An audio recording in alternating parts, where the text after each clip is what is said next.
ہم سب اس بات سے اچھی طرح باخبر ہیں کہ مشرکین مکہ نے صرف مکہ کا شہر 360 بتوں کے حوالے کیا ہوا تھا۔ ان کا ملجا و ماوا، ان کے ٹھکانے، ان کے آستانے، ان کے داتا اور ان کے دستگیر، ان کے غوث، صرف یہی 360 بت نہیں تھے۔ اس کے علاوہ بھی بڑے بڑے بت انہوں نے مختلف جگہوں پر نصب کیے ہوئے تھے، لیکن یہ جو 360 کا نمبر ہے یہ بیت اللہ کے ارد گرد پڑی ہوئی مورتیوں کی تعداد ہے۔ انہوں نے کائنات کے مختلف نظام چلانے کے لیے مختلف بتوں کے حوالے اپنے ہی طور پہ کتنے ہی کام تقسیم کیے ہوئے تھے۔ کسی بت کے پاس جا کر یہ اپنی تقدیر اور اپنے مستقبل کا احوال دریافت کرتے، کسی کے قدموں کے اندر جانوروں کو ذبح کرتے کہ ہمارے جانوروں کے اوپر کوئی مصیبت نہ آئے، اور کسی کے نام پر عورتوں کو، بچیوں کو قربان کرتے کہ ہماری قوم کے اوپر آفت نہ آئے۔ اور غرض یہ کہ بہت ساری گندی چیزیں انہوں نے اپنے ہی طور پر بنا رکھی تھیں، اپنے ہی طور پر ان پر عمل کیا کرتے تھے۔ ان کے پاس اس کی کوئی دلیل نہیں تھی۔ اگر کوئی بہت بڑی دلیل بھی تھی تو وہ یہ تھی کہ ہمارے باپ دادا یوں کرتے رہے ہیں۔ انسان کا یہ المیہ ہے کہ اسے جو چیز بھلی لگتی ہے، جس پر یہ اپنے باپ دادا کو چلتے ہوئے دیکھتا ہے، یہ انہی کے نقش قدم پر چلتا ہے، اور یہ چیز ہمارے اندر آج بھی بڑی زیادہ موجود ہے۔ کئی لوگ ایسے ہیں جو اپنے باپ دادا کی بات کو چھوڑنے کے لیے تیار ہی نہیں، حالانکہ اسلام یہ کہتا ہے کہ دنیا کی ہر بات آپ رد کر دیں، لیکن جب اللہ اور اس کے رسول کا فرمان آ جائے تو پھر آپ ساری دنیا سے ٹکر لے لیں، اللہ اور اس کے رسول کی بات کو تسلیم کر لیں۔ اب رسول اللہ صلی اللہ علیہ وسلم نے جو دعوت پیش کی، اس دعوت کا لب لباب یہ تھا کہ لوگوں، دنیا کے اندر جتنے بھی شرک کیے جا رہے ہیں، مجوسی یہ شرک کرتے تھے کہ وہ دو خدا مانتے ہیں، اہرمن اور یزداں، ایک نیکی کا خدا ہے اور ایک بدی کا خدا ہے۔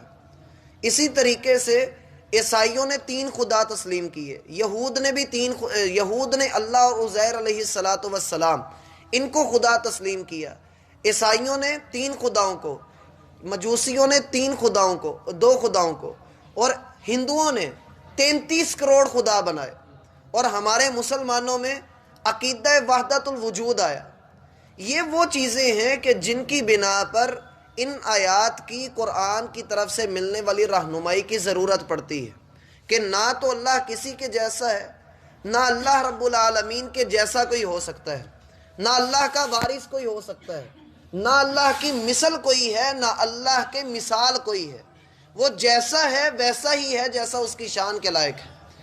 اب رسول اللہ صلی اللہ علیہ وسلم نے مشرکین مکہ کو اس بات پر اکٹھا کرنے کی کوشش کی کہ لوگوں، لا الہ الا اللہ کہنا ہے۔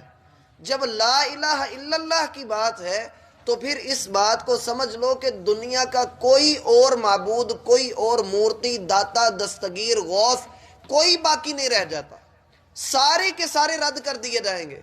اور یہ جتنے بھی اللہ رب العالمین کے نیک لوگ گزرے ہیں، یہ اللہ کے ہاں ایک بندے کی حیثیت رکھتے ہیں۔ تم ان کے نقش قدم پر چلو کہ یہ جیسے اللہ کی بندگی کرتے تھے تم بھی یوں ہی اللہ کی بندگی کرو۔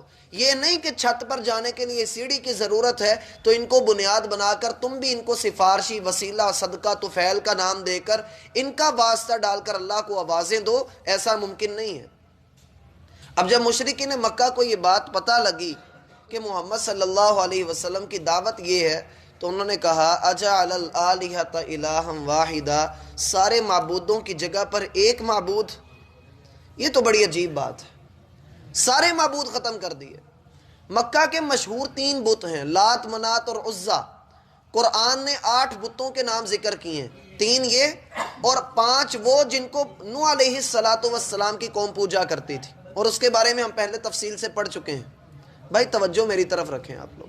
اجعل الآلہۃ الہا واحدا، یہ لوگ اللہ سبحانہ و تعالیٰ کی اس توحید کے انکاری نہیں تھے، وہ اس بات کے انکاری نہیں تھے کہ شمس و قمر کا بنانے والا اللہ ہے، مانتے تھے کہ اللہ ہی ہے۔ وہ اس بات کو بھی مانتے تھے کہ زمین و آسمان کو بنانے والا بھی اللہ ہے، لیکن وہ یہ کہا کرتے تھے کہ بھائی دیکھو وہ اللہ بادشاہ ہے، وہ اللہ بادشاہ ہے، سارے بادشاہوں کا بادشاہ ہے۔ اب وہ اپنے آپ کو دیکھتے، دیکھو ہم بھی بادشاہ ہیں، ہم نے اپنے وزیر مشیر رکھے ہوئے ہیں، تو اللہ بھی تو بادشاہ ہے، اس نے بھی رکھے ہوں گے۔ اب یہ جو بات ہوتی ہے نا ایسے کیا ہوگا، یہ ہوتا ہوگا، یہ بے دلیل بات ہے۔ قرآن کہتا ہے لا ریب فی، اس میں کوئی شک نہیں ہے۔ اگر آپ دین کے متعلق کوئی بات کرنے لگے ہیں تو بھائی وہ بات کریں جس میں شک کوئی نہیں، جس میں آپ کو خود شک ہے اسے بیان ہی نہ کرو جب تک آپ کو اس کے بارے میں یقین ہی نہ ہو جائے۔ قرآن یہ کہتا ہے اگر تم واقعتاً اس بات کو کہتے ہو کہ اللہ بادشاہ ہے اور پھر اس کے وزراء ہیں، اس کے مشیر ہیں، تو پھر اس بات کی کوئی دلیل پیش کرو۔ اگر تو دلیل موجود ہے تو فبیہا، اور اگر موجود نہیں ہے تو پھر اللہ کی توحید کو مان لو، وہی سب کا داتا ہے، وہی سب کا دستگیر ہے، وہی غوث اعظم ہے، وہی سب کا حاجت روا مشکل کشا ہے، وہی مختار کل ہے، اس کے علاوہ اور کوئی معبود برحق نہیں۔ لیکن اسی بات پر لڑائی تھی کہ لوگوں دیکھو کہ محمد صلی اللہ علیہ وسلم نے ان سارے بتوں کا انکار کر دیا، ان ساری ہستیوں کا، ان طاقتوں کا، ان قدرتوں کا انکار کر دیا جن کا اقرار اور جن کے سامنے چڑھاوے ہمارے باپ دادا چڑھایا کرتے تھے۔ ہمارے قبیلوں کی عزتیں ان کے ہاتھوں کے اندر ہیں، اور محمد سبھی کا انکار کر رہا ہے۔ اور اگر وہ کوئی نیا معبود لے کر آ بھی رہا ہے، کسی نئے معبود کی بات کر رہا ہے، چلو ایسا کرتا کہ سارے بت ختم کر کے کہتا کہ لات کی پوجا کر لو، ایک بت لات رہنے دیتا، منات رہنے دیتا، عزا رہنے دیتا۔ اس نے ہمارے بتوں میں سے کسی ایک بت کو بھی نہیں پکڑا اور سیدھا کہتا ہے اس رحمان کی عبادت کرو جسے تم مانتے ہو۔ ان کو پتا تھا مشرکین مکہ کو کہ اللہ کی ایک صفت رحمان بھی ہے۔ اب جب یہ بات آئی کہ ایک خدا جو اللہ سبحانہ و تعالیٰ کی ذات ہے صرف اسی کو تسلیم کرنا ہے، مشرکین مکہ اس پر بگڑ گئے۔ اور یہی حالات اللہ کی قسم ہمارے بھی ہیں۔ جب ہم کہتے ہیں کہ بھائی اللہ رب العالمین ہی اولادیں دینے والا ہے، اللہ ہی مختار کل ہے، اللہ ہی علم غیب رکھتا ہے، وہی انسان کو مصیبتوں سے نکالنے والا ہے، لیکن کیا ہے کہ انسان نہیں مانتا، انسان کہتا ہے یہ ممکن نہیں ہے، اللہ تو بڑا دور ہے۔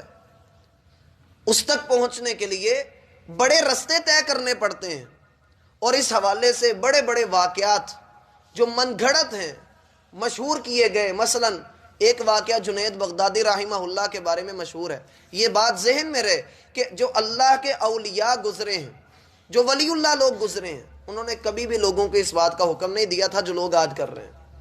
انہوں نے ہمیشہ اللہ کی بندگی کا حکم دیا، لیکن ان کے بارے میں ایک من گھڑت واقعہ مشہور ہے کہ وہ دریا کراس کرنے لگے تو ایک آدمی بھی ان کے پیچھے ہو لیا، اور جنید نے اسے کہا کہ اگر تم دریا پار کرنا چاہتے ہو تو یا جنید پڑھتے ہوئے آنا۔ اب خود آگے چل دی اور کہہ رہے ہیں یا اللہ، اور پانی کے اوپر چلتے ہوئے جا رہے ہیں، اور وہ آدمی پیچھے یا جنید کہتا، وہ بھی پانی پر چلتا ہوا آ رہا ہے۔ جب دریا کے سینٹر میں پہنچے ہیں تو اس آدمی کے دل میں آیا خود تو اللہ کو پکار رہا ہے اور مجھے کہہ رہا ہے کہ جنید کا نام لو، کیوں نہ میں بھی اللہ کو پکاروں۔ تو اس نے بھی یا اللہ پکارا تو ڈوب گیا، اس نے بھی یا اللہ پکارا تو ڈوب گیا۔ جنید نے ہاتھ پکڑ کے اس کو باہر نکالا اور اسے کہا کہ ابھی تو جنید تک پہنچا نہیں، رب تک پہنچنے کی باتیں پہلے ہی کرتا ہے، جبکہ ہمارا رب وہ رب ہے کہ ایک بندہ 100 قتل کر کے نکلا ہے، توبہ بھی نہیں کی، اور رب نے اس کو بخش دیا ہے، اس کو رب تک کس نے پہنچا دیا۔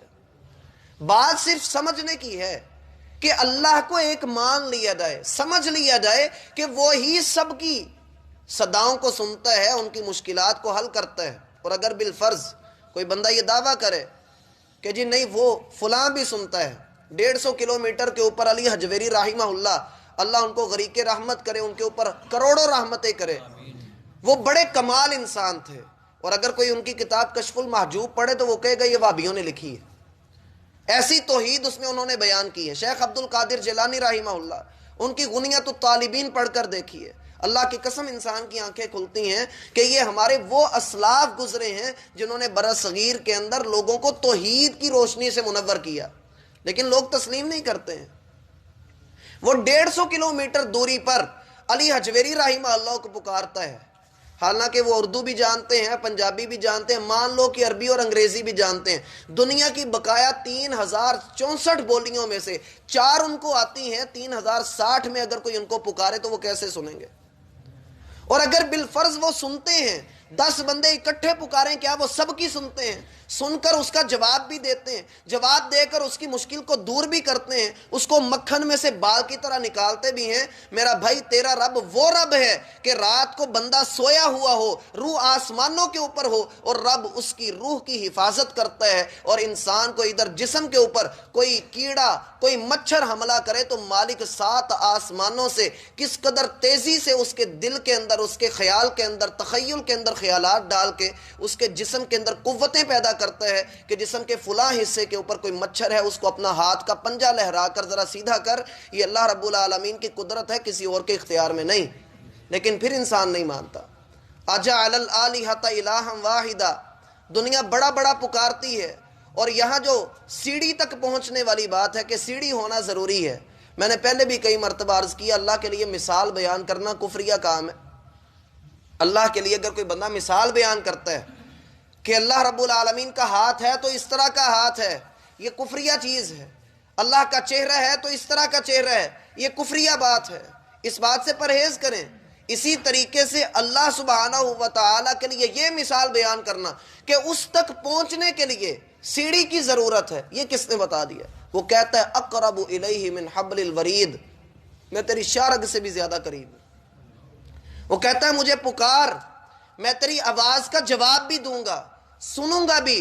پھر اللہ سوال کرتے ہیں 20ویں پارے میں، امن یجیب المضطر اذا دعا، کون ہے جو پریشان حال کی دعا کو سنتا ہے، ویکشف السوء، اور اللہ اس کو اس کی مصیبت سے نکال بھی دیتا ہے۔ پھر مالک سوال کرتے ہیں اِلٰہ مع اللہ، کہ اللہ کے سوا اب بھی کوئی معبود ہو سکتا ہے؟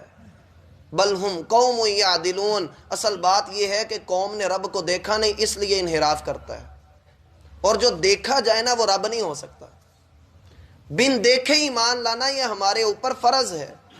اب اگر اس بات کی طرف آئیں کہ رب کے لیے، رب تک پہنچنے کے لیے سیڑھی کی ضرورت ہوتی ہے، تو میرا بھائی اس سیڑھی کو ختم کیجئے، شریعت نے اس کو نہیں بنایا۔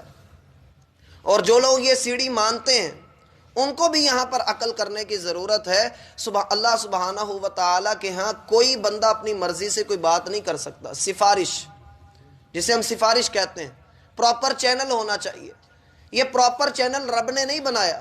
اور اگر کوئی بندہ یہ کہے کہ اللہ رب العالمین کے عام بندے تو اللہ کے سامنے سفارش نہیں کر سکتے، لیکن نبیوں کا درجہ اونچا ہے، وہ تو جیسے چاہے سفارش کر لیں، وہ تو جیسے چاہے سفارش کر لیں، وہ تو اللہ کے نیک بندے ہیں۔ آئیے قرآن سے پوچھ لیتے ہیں، 12واں پارہ ہے، سورہ ہود ہے۔ نوح علیہ السلام اپنے بیٹے کو کہہ رہے ہیں بیٹا ہمارے ساتھ سوار ہو جا، لیکن بیٹا سوار نہیں ہوا، غرق ہو گیا۔ نوح علیہ السلام اللہ سے کہتے ہیں یا ربی ان ابنی من اہلی وان وعدک الحق، یہ قرآن کی آیتیں ہیں۔ کہا ہے اللہ میرا بیٹا میرے گھر والوں میں سے تھا، تو نے مجھ سے وعدہ کیا تھا میرے گھر کا کوئی بندہ ہلاک نہیں ہوگا، اے اللہ تو نے میرا بیٹا ہلاک کر دیا، تیرا وعدہ برحق ہے۔ اللہ نے کیا کہا؟ یا نوح انہ لیس من اہلک، جو توحید والے نہیں ہوتے وہ گھر والے بھی نہیں ہوتے۔ کہا وہ تیرا نہیں تھا، وہ تو میرا دشمن تھا، جس نے میرے ساتھ وفا نہ کی وہ تیرے ساتھ کیا وفا کرے گا؟ اے نوح اب اپنی زبان سے یہ دوبارہ جملہ نہیں بولنا۔ نہیں یقین آتا 12واں پارہ پڑھ کر دیکھیں، اللہ نے کہا انہ لیس من اہلک، اے نوح اگر آپ نے دوبارہ یہ بات کہی، یہ اللہ کے نبی کو اللہ خود کہہ رہے ہیں، فلا تکونن من الجاہلین، تو آپ بھی انہی جیسے ہو جائیں گے جن کو رب نے علم نہیں دیا۔ اے نوح آپ نے دوبارہ یہ بات نہیں کرنی۔ چلیں نہیں مان لیں کہ نوح علیہ السلام نے اپنی بغیر اللہ کی اجازت کے اللہ سے دعا کر لی۔ اب آ جاتے ہیں اللہ کی اجازت کی طرف۔ اللہ سے دعا مانگی جائے، اللہ سے اجازت طلب کرنا ہوتا ہے۔ رسول اللہ صلی اللہ علیہ وسلم کا بیٹا فوت ہوا، اللہ کے رسول اسے بچا نہیں سکے، اللہ کے رسول کا چچا حالت کفر میں ہے، آپ اس کو کہہ رہے ہیں کہ کہ چچا جان لا الہ الا اللہ پڑھ لو، لیکن وہ پڑھے بغیر مر گیا، اللہ کے رسول نے کہا میں اللہ سے استغفار کروں گا، ابھی کیا نہیں ہے، کہا کروں گا، لیکن اللہ نے فوراً منع کر دیا ہے محمد صلی اللہ علیہ وسلم یہ کام نہیں ہو سکتا۔ اس لیے میرا بھائی جو سفارش ہوتی ہے وہ اللہ رب العالمین جس کو چاہے گا اجازت دے گا، وگرنہ کوئی بندہ خود اپنی مرضی سے سفارش اور کسی کے وسیلے سے دعائیں نہیں کر سکتا ہے۔ کوئی بندہ کرتا بھی رہے تو اللہ کے ہاں مقبول نہیں، وہ سیدھا سیدھا شرک ہے۔ اللہ ہمیں سمجھنے کی توفیق عطا فرمائے۔